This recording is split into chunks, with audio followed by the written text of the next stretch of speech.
welcome back to Pod and Deliver. And this week we have a guest, Coach Jose Hidalgo. Coach, how are you doing? I'm doing great. Thank you. Thank you for having me. It's a Thanks pleasure.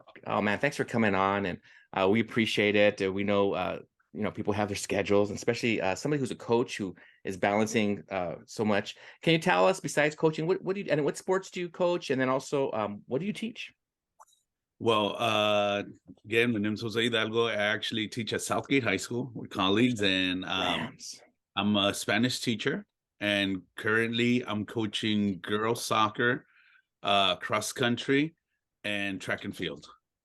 Wow, Coach, how do you balance all that with teaching and because you teach Spanish, that's a tough subject. And then also family. Although I know you have your spouse or your wife works with you, but how do you balance it? And can you give me some tips? Because I do a little coaching, not as much as you do, but how do you do it? Well, you know what? I think the love of it has a lot to do with it, because to be honest with you, when I step on the field, that's my time. That's what I figure out, that I have this much control of it. But when I'm in the classroom, you know what? There's one thing that I always tell the kids: coaching is teaching, and teaching is coaching. So it goes hand by hand, and I just like doing it. I don't know. It's just I look forward to it. The planning, the sometimes, yeah. I mean, soccer season comes in, and I cut my hair really short because But Have you um, have you coached both boys and girls? you know what? I have coached boys when I started Uh-huh. coaching. More than 20 years A while, ago. while back, yeah. A while back, I started coaching boys. I Okay. started coaching at Westchester High. I was coaching JV boys, and then I got the opportunity to transfer to become the girls coach at Westchester, and it started from there. Westchester. Is there, what would you say there's a, I mean, I've coached only girls, softball, but would you say there's a difference, and maybe the way, like a strategy on how you teach them differently, or maybe you don't, maybe they're the same. The philosophy could be the same, but you have to adapt. There is a big difference, especially when it comes to soccer, to be honest with you, because we got to be realistic. Um, Boys, they start playing when they're really young, and they develop the ball skills, and it's more sometimes like an expectation that once you come and try out, you're going to have the ball skills, you're going to have certain amount of knowledge for soccer. And in the case where we're at Southgate, you develop the players. Many of the girls that we get every year have never played. Wow. Rarely you get a club player, maybe two. If you're lucky, you'll get three. I mean, that's a big difference. Oh, wow. Well, can I ask you the question though, Well, then, that blows me away before? Oh, Ruben, you're gonna ask, no, I'll ask him after.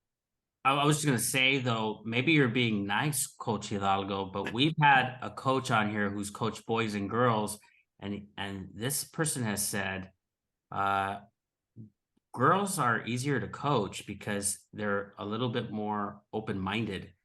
Is this true, or and that boys are a little bit harder to coach because they feel like they know it all already? Is that your experience, or is that just too broad of a statement? That's it.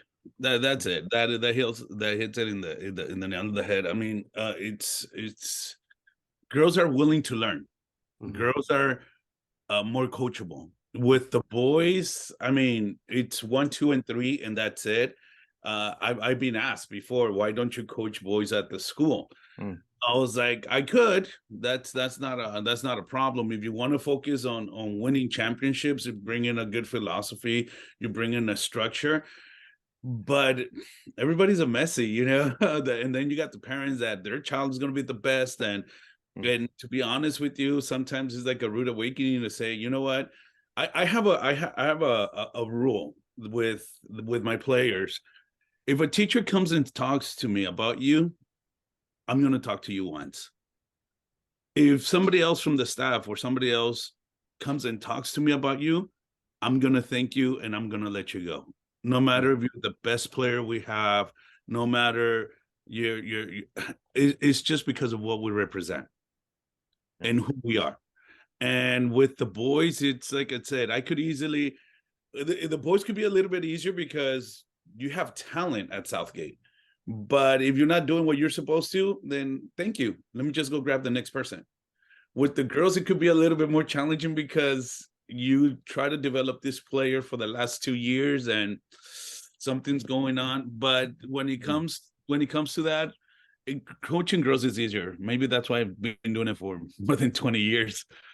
Well, that's kind of interesting though, because you're saying you're really developing the young ladies to play soccer. You've won what, 2 or 3 CIF championships with the girls? Luckily, three. Dude, that's not that's not easy. I mean, and I think our viewers know that that's not easy. So that's pretty amazing. And what the amazing part is that, well, as we're talking, you're saying, oh, they don't play that much until they come see me. So this is my question to you. What in the heck do you do? What kind of just give me 1 or 2, and Ruben, give me a strategy or 2 that you do that gets them to a point where they're winning championships. What is it? So I can steal this idea. I ask them to trust me. Trust me. I will never ask them to do anything that I wouldn't do myself. Back in the day, I would do the conditioning with them, touch the ball. I try to teach them 3 simple rules. And when it comes to that, if they're able to do that, I hope that it helps them beyond the soccer field. Number 1, always be on time. As a coach, I could be late, then that means 20 people are not going to start on time. But number 2, it's as simple as if you're gonna say you're gonna do something, do it. Plain and simple. And number 3, no matter where we go, no matter where we are, we always leave the place better than we found it. So even if it was us who didn't throw the trash or anything, we got to pick it up, because they're not going to say that, oh, it was the Southgate girls, or it was the Southgate team. No. We're not. And we start with those 3 things, and we take it from there. We go with basics. We always start with the basics. I never care if we win, lose, or tie a game. As long as we're taking care of what we're supposed to do on the field in practice, the results will come up. That's how I see it. That's the philosophy that we try to break in. That's great. I like your 3 rules, because it speaks to character and how to shape that, and that's important when you're dealing with students, because they're not quite adults, most of them. Now, we just recently reviewed a movie, Coach Carter, and he had a similar philosophy where he built in them the idea of character first, calling each other sir, and it kind of motivates their ability to trust each other and trust him. I like that. It's very similar. I'm curious, because we see so many movies on this channel and about coaches and teachers. It was surprisingly inspiring watching Coach Carter, because not all these movies are inspiring. But is there a particular movie or about teaching or coaching that you recommend or that you like? I recently started coaching cross country, and I finally got to see McFarland. Oh wow! And you know what? For me, it's the community I live in. I live here in Southgate. I have my daughter going to Southgate. So I try to buy into what we're trying to develop, because it's for our community. If I'm able to get the girls to understand that they could do way more than people give them credit for, they could just take that and do it, whatever it is that they decide to do it in life. People believe that because we won Division 3 last year and we went to Division 2 this year, people believe we were not even supposed to make playoffs. And I tell them, look, your job, let's make it there first, and then we'll take it a step at a time. At the beginning of the season, I told them, I believe that you guys are able to at least to make it to semifinals. That's my expectation as a coach. If it happens, great. If it doesn't, we have to see what we need to work on in order to make it. Because last year we saw the next level, and the next level, you end up going to play and stay this private schools with coaches, with trainers, with facilities, and you just go like, oh my goodness. But why not us? Oh wow, that's great. I think you're getting some street cred though, because you want some championships. Maybe I would say probably that first one might have been the most difficult one to win, right? Because you didn't have that cred yet. and now you have it. Even though you have the credit, you still probably have some challenges. What would be one of the biggest challenges challenges you have now at this level? Because you're in a different situation than you were that first year. I have to say that for the girls to believe and accept that they're good enough, you know, to believe. Even when we were coming back, even I had to start even getting them to accept, you know, that let me give you a compliment, and it's okay for me to give you a compliment. I'm not even going to focus that the pass was not to feed or this, you know, that we keep saying it in practice, pass to feed, keep the ball down, you know, that's we want to play with possession. That's in practice. But just when we finish practice, get the girls and say, hey, turn to a teammate and tell them what was it that they did correct. Or even for me to tell the captains today, without me saying anything, tell somebody something positive. That's what makes you a captain, you know. And the girls started believing that. And of course, things happen that sometimes it throws them off or something. But we had the situation that our captain missed the penalty shot in the final, which it was insane because it was raining so much. But we practice in rain, shine. I mean, unless there's thunderstorms, we don't practice. But when she was coming back, I know she felt bad and said, no, you know what? It's okay. You got to trust the person who's over there, and you got to trust your team. And needless to say, the next penalty, our goalie stops it. You know, so again, it's just to know that at the end of the game, it's just a game. Wow, that's great. I saw that, Coach, on YouTube, and it was pouring, and I saw that miss that you were saying, and I was like, wow, what happened? Like, did they lose this? But they seem to have just like move forward. And I'm like, man, sometimes I've coached kids, and it's like they just totally focus on that moment and they get lost in it. But it just seemed like they were ready to go. I can't believe they were playing that rain. It was not just raining, it was pouring. I mean, and I'm like, how do they let these kids play? But you know, there was no electrical or anything, but it was just raining hard, and they did it, and that must have felt so sweet to finish that. And like you're sharing, that kid, she's not going to forget that, Coach. She's not going to forget it, right? And it's a conversation we had before the game. You know, tonight, no matter what the outcome is going to be, it's going to be something that you're not going to forget. You're going to have your kids, your grandkids, and one day you're going to tell them, you know what? We won a city championship when it rained and it was this. And now it's easier with them with technology because they just could go and look back, you know, and it's recorded. But that feeling, that's why with me sometimes reaching out to people, even when he came out to the championship rings and raising money for that, it's not necessarily the ring, it's just the significance behind the ring. Sure. You know, and even then, when we won the first championship, we won last year the second championship, we didn't get kids that want to go and come to Southgate and recruit and look, this is our third championship. I still don't go around and say, hey, you know what? Let me do it the other way around. Let me go to this school and bring kids over. Or no. I always feel that whoever wants to be at Southgate, that's the best person who's going to represent the school. That's great. That's great. Yeah. As we're talking, and I'm realizing you've been teaching and coaching for over 20 years, correct? Yes. Mm-hmm. How do you feel like you as a person's different than you were when you started? Like, what has changed? I mean, for you, you have to have that special person that guides you. Luckily for me, I have my family who supports me. Well, my wife told me my youngest one is done. She's going to go to the school. You get a coach her also, but then you're done.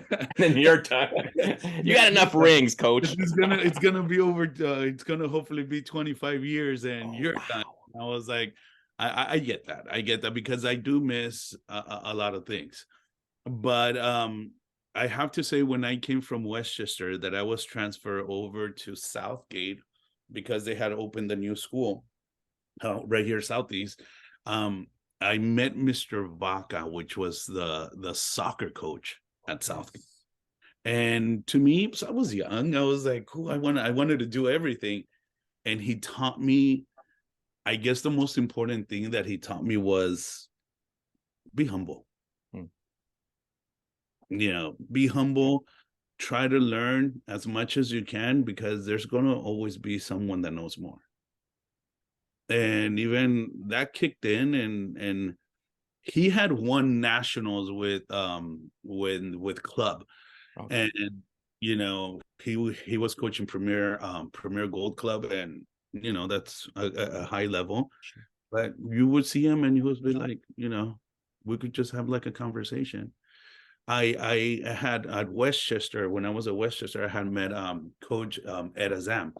You know, he had over 900 victories in with city basketball and Oh wow. city championships, state championships. And one day he saw me, and he goes, "What's going on?" I was like, "I'm just trying to develop the team. I'm trying to get the girls to win." He goes, "You know what? Be patient.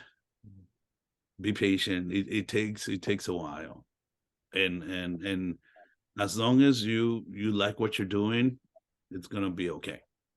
And those Yeah. two people, I mean, Mr. Baca taught me what I know for soccer, to be honest with you, because he brought in a philosophy, and he always tried to take care of what I was doing. He's like my mentor. And having someone who has so much success in the high school level tell you to be patient, that was another thing. The third thing to stay with me: if it stops being fun, don't do it anymore. Hmm. Because that means you're not enjoying it. And you know, you could get another ring, but if you don't enjoy it, what's the point? Right. You know? Earlier, you mentioned that one of the things you like to do is compliment, and the student needs it, or the athlete needs to hear it. Mhm. How do you see it manifest that they don't want to hear a compliment? And yeah, that's the first thing. They get frustrated. They get frustrated and they get stuck on that moment, that the frustration. I try to get them to understand that once you step on the field, no matter what happened on that day or in the morning, or you know, the moment you woke up, you hit yourself on the foot, whatever it is, the moment you step on that field, that's your time. Now, the other thing is, do you ever Mhm. do you ever find it difficult to compliment? Because I'm assuming that you see some poor play sometimes, and and I'm trying, because teachers watch this as well as coaches, but sometimes we watch poor performance in the classroom, and I can imagine that it's difficult to compliment that. Do you relate to this?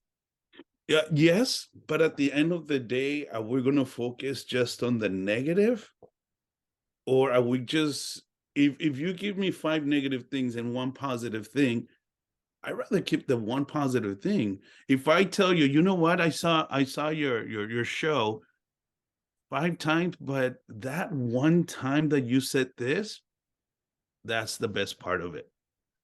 Which one are you going to focus if you were to go by and see it? Those 5 shows that you want to go directly to the 19th minute when you said that because somebody told you. You Mhm. see, and for me, a lot of it has to do. You got to turn the page. You got to let go. And I Because think, yeah, and I think you're addressing the psychology of a student too, by mentioning this, because a lot of our students are coming in with self-worth issues, and you're bringing out something strong in them, and now they're going to be motivated to hear it again, to want to repeat it, and to build those skills and work harder. I think it's very important for teachers and coaches to remember that. So Yeah. first of all, what got you into teaching? What got you into coaching? And I think a lot of it, we tend to forget that. You know, yeah, the championship's great. Yes. But if you were to ask somebody, okay, where's that trophy? We have trophies at school from 1940, 1950. They're there. Mm. But the memory that kid gets is not necessarily sometimes of the championship, is that bond that they make. We make our varsity girls have a sister with a JV girl, and we meet Oh, once a week. And the whole concept was to bring a treat for each other. Nothing expensive or anything, but the moment at least now you know someone that is older than you, somebody that can guide you, or if you have a question, you have someone. Oh, And that's a good it's going to be strategy. the same three. It's not going to be the same three people or the little group within the team. You have somebody else. Oh, that's great. Yeah. You know, Coach, we as Ruben shared, we watch a lot of films on this channel, and we always see the coaches. You know, they seem fantastic, or the teacher seems amazing, but if it's a true story, you realize, oh, this is not their first year. This is like their third or 10th year. Like even Escalante, that wasn't his first year where he got them all passing. And for you, you didn't start winning championships your first year. It took you a little while, right? And what made you stay with it? What made you continue to keep your philosophy? Because you definitely have philosophy, and I love how you do work with the kids regarding that little, that younger sister, because that I think is a real something you could really do, work with. But what made you continue to do that when there wasn't the championships, when there wasn't what motivated you? There's always a next year. Good. Yeah. Yeah. Yeah. There's always a next year, and the fact that your purpose is to try to make it better. They also told me, believe me, if you start a program, if it's the first year, you're okay because you're just starting. Second year, you're developing. If you don't do something by the third year, it's not the kids, it's you. Right. Yeah. And sometimes you just have to accept that. That means there's things that we need to change. I like the fact that with the kids, it's about respect. Yeah. I gotta show them respect. In order to make that a two-way street. I like that. I hold them accountable, but that means they also have a right to hold me accountable. Before I step on that field, there's always a lesson that there's a plan of something that we're going to work on. The same thing with the kids in the classroom. There's always a lesson plan. I can't go out there and one day and say, well, guys, you know what? Yeah, one of those days. It's raining today, isn't it? I can't. Because I will be cheating myself and I'm cheating them. That's great.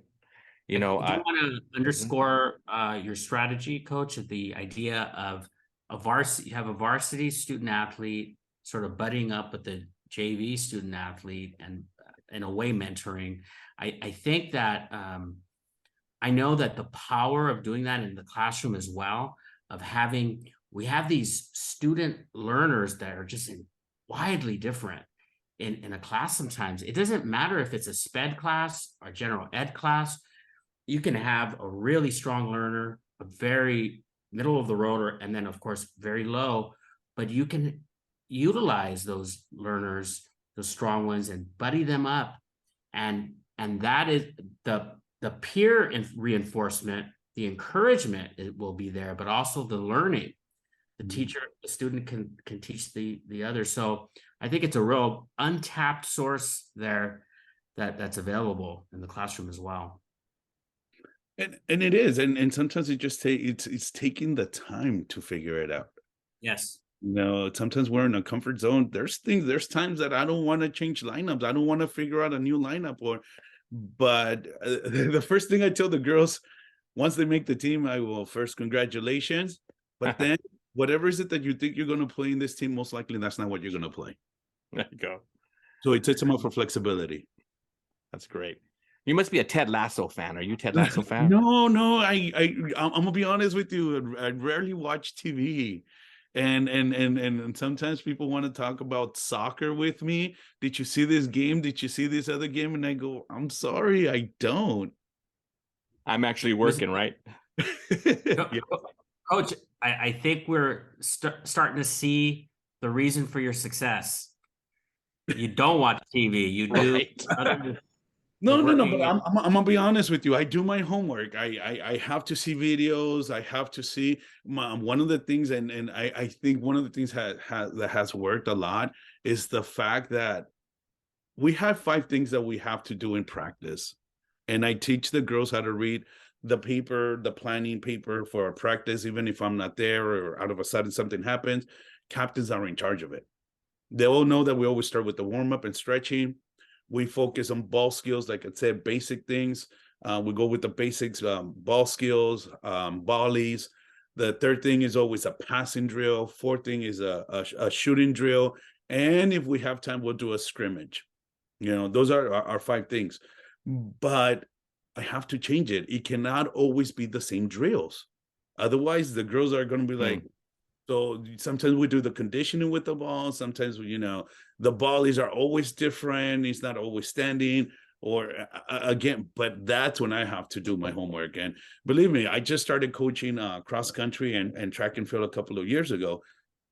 Man, I have books. I'm looking and I have to see it. And when the other coaches, when we go to the track meets, that's when I'm quiet and I'm just listening. Oh wow! Did you do track and field and soccer when you were young? No, I just did soccer. I did soccer. That's all I did. And Okay. but me wanting to continue working with the girls, conditioning, we start with cross country. Oh, smart. If you're gonna make our JV team, automatically you're gonna go ahead and go into cross country. The difference between that one last year and this year, last year they were, I believe, 3rd place or 4th out of 7 teams. This year, because of the conditioning aspect that we brought in, Eastern League champs. Oh, really? Wow. Yeah. So and then from then we they were for our frost off was Eastern League champs for cross country. They were Eastern League champs for soccer, and they just finished, I think 2nd or 3rd place in track and field. But because we don't have that many girls, other schools have different events and we didn't catch up with those. Right. But at least in long distance, they were smart. That's smart. Get those kids running. That's great. Yeah. Coach, I have a couple of things I'm not sure Ruben has, but one I want to just share with the audience, and of course I wanted to congratulate you on being state coach of the year for soccer. That brings pride to our school. And for you, and you mentioned one of your traits is humility, or someone was sharing that with you, to be humble. And Ruben, when I ever see this gentleman on campus, he's the most humble. You wouldn't even know he was a coach. He doesn't go out tooting his horn, and I know that you that is done purposefully. I know you don't do that to. I mean, you can and you have the right to, because nobody has won those kind of championships like you have. And so I want to congratulate you, Coach, and thank you for even being the person you are. And with my second question is, I see that you have some Dodger figurines in the back there. I didn't know you were a Dodger fan, Coach. And Ruben and I, we like the Doyers. Can you share with us, the fans out there, what's your favorite player?